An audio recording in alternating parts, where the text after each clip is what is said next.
Okay, welcome to the long-range weather forecast discussion for June 8th to the 22nd. We're going to try this again. Yesterday, malfunction. I lost the video and couldn't recreate it, so forth, so didn't have time and all that, so we're going to try it today. This is a long-range weather forecast discussion for June 8th to the 22nd. We're going to first talk about, we have severe thunderstorm warnings here in effect for, click this one, in effect until 5 p.m. Eastern Daylight Time in Ohio, and this is for East Central Richland and Central Ashland and Wayne counties. We have other ones here in New York. Let me see anything else in tech. Okay, in Pennsylvania, we have a severe thunderstorm warning in effect until 4:30 p.m. Eastern Daylight Time for Eastern Warren County. And we have a thunderstorm near Chapman, and it's moving northeast at 30 miles an hour. Winds will be 60 miles an hour with quarter-size hail. Okay, so this is all associated, the thunderstorms here in Ohio and so forth are associated with, let me go here to the map, to this front here, moving through. Now this will move through later on tomorrow, and this is from, you can see this is the radar overlaid over it, and you can see that, you know, where we have the front and the rainfall. Next thing we're going to look at here, where the areas of heavy rain along that front also.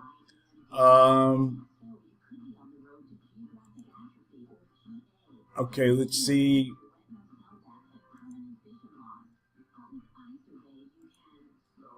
All right, so we have severe thunderstorm warnings there. We have a few flood warnings in effect, I think. Let me look there.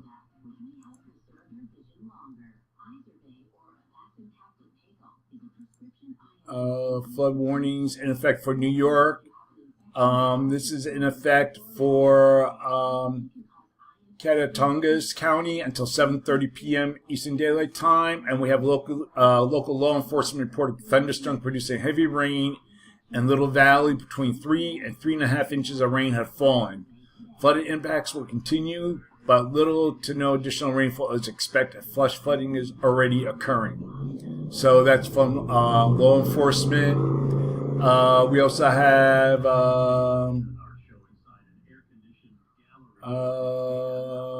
in Colorado and North Carolina, all associated with the rain that we have falling there with that low pressure system that's developing, and we'll look at that. A flood warnings in effect till 5:15 p.m. Eastern Daylight Time this afternoon for Lee County, and law enforcement reported flash flooding is occurring in Sanford from earlier thunderstorms. Excessive rainfall between 1 and 3 inches of rain have fallen. Okay, so this is because we'll go there. We'll look a little bit at North Carolina a little bit there. And here's where we have the rain and the thunderstorms that have occurred. And like I said, we have a report here. Sanford Lee 911 Center, multiple water rescues being reported around Sanford. So take cover or turn around, don't drown, don't drive through that. Okay, we're going to get to the forecast now. This is for the forecast period for June 8th to the 12th. Excuse me. And what we have here is we have this trough here that drops down for south central Canada and then moves briefly across the Great Lakes region in the northeast and then quickly lifts out. And these, the flow settles into more of a zonal flow with above normal heights. So our front will push east and cause showers and storms at the surface. We'll go to that. And you can see our front, excuse me, showers and storms continue to the southern plains. See here, here's our low that'll be gradually moving out. And but there'll be rain and storms occurring across this area down into the Mid-Atlantic, Lower Ohio, and Tennessee valleys. There are possibilities that storms could be severe also. The greatest rainfall collection accumulation will likely be across Oklahoma and Texas, where Gulf moisture and favorable instability will be present. The front will advance south on Monday, and the precipitation will be widespread across the Gulf Coast states. See right here, all right? And the lower Mississippi Valley and the eastern parts of the southern plains. An amplified closed low or upward trough will move through the northern central states early next week and then force a well-defined frontal system across much of the central and eastern states. The Mid-Great Lakes will receive moderate rainfall over the weekend, with the focus shifting to the northeast early next week. So that's what we're looking here for the east later on. But you can see as we go here Sunday, then we go into Monday, then it moves into the east. The interior west and south Texas will experience some early season heat into early next week. For South Texas, daily temperatures will climb into the 100s with heat indexes up to 110 degrees. So just remember, it's not going to be 110 degrees. It's going to feel like 110 degrees. That's a combination of the heat and humidity. So don't focus like, oh, it's going to be 110 degrees. It's not. It's going to feel like 110 degrees with the humidity and the temperatures. The temperatures will be in the hundreds. But when they're in the hundreds, what's another degree or so?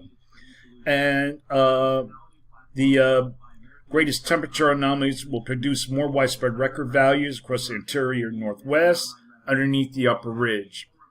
Okay, we're going to look at the period for June 13th to the 17th. And what we have here, you can see this is the European, has a strong ridge approaching 600 dm here across the southwest into the plains. And a trough is forecast in the west, with above normal heights zone of flow across the remainder of the nation. You see something like this. All right. So for this forecast period, I'm calling for below normal temperatures here with anomalies near 4 degrees.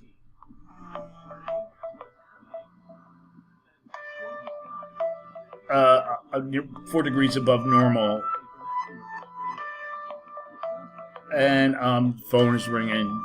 Sorry, with a zone of flow above normal heights across the remainder of the nation. So go back to 13th to 17th.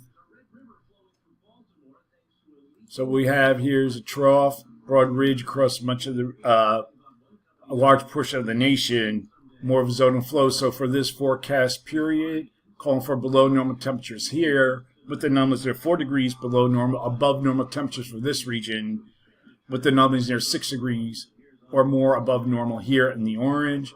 And for precipitation, calling for below normal precipitation here. And for this region, probability of occurrence is 35%, above normal precipitation here. And for this region, probability of occurrence is near 40%. I'm going to take a closer look here tomorrow. I think it's trending drier here, so I got to take a look there. Okay, we're going to look at the period for June 18th to 22nd. And most of the guidance are indicating a trough ridge trough configuration. For the west, models differ in the strength of the trough. You can see, I'll show you here. Like here's a GFS showing stronger trough here in the west. Then I think the European has a stronger trough in the west and the east. So generally a trough ridge trough configuration. So for this forecast period, I am calling for little change in the temperature anomalies. And for precipitation, calling for below normal precipitation here. Probability of occurrence 35%. Above normal precipitation here. Probability of occurrence is near 40%. So take a quick look at the radar again. We have another one, a severe thunderstorm. 2 thunderstorm warnings for Seneca and Yates and Ontario. And this is in effect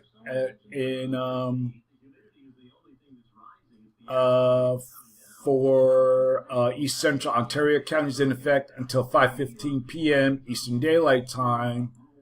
And one for Seneca and Yates, this is in effect until 5 o'clock p.m. Eastern Daylight Time for west central Seneca County and northeastern Yates County and central New York.